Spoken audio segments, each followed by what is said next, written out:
السلام علیکم ورحمۃ اللہ وبرکاتہ۔ استغفار کیسے کریں؟ استغفار کے معنی ہیں توبہ کرنا، یعنی اپنے گناہوں اور قصوروں کی معافی مانگنا اور بخشش طلب کرنا۔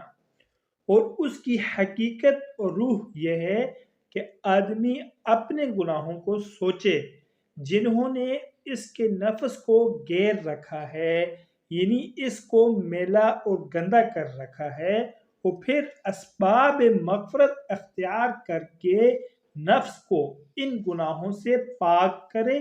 اس کا طریقہ یہ ہے کہ اول باری تعالیٰ کے حضور اپنے گناہوں کا اعتراف کرے اور اس پر ندامت کا اظہار کرے اور آئندہ گناہ نہ کرنے کا پکا عزم کرے، اور اس کے بعد سب کے دل سے توبہ و استغفار کرے، اور اس کے لیے کوئی بھی ایسے الفاظ جن میں اللہ سے معافی مانگنے کا معنی موجود ہو استعمال کیے جا سکتے ہیں۔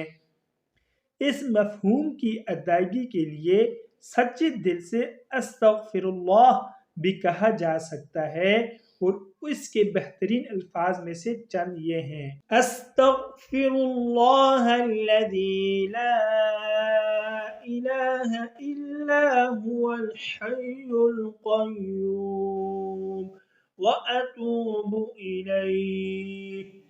نمبر 2، استغفر اللہ ربی من کل ذنب واتوب الیہ۔ نمبر 3، رب اغفر لی وتب علی انک انت التواب الرحیم۔ استغفار کو تو مسلسل پڑھتے رہنا چاہیے۔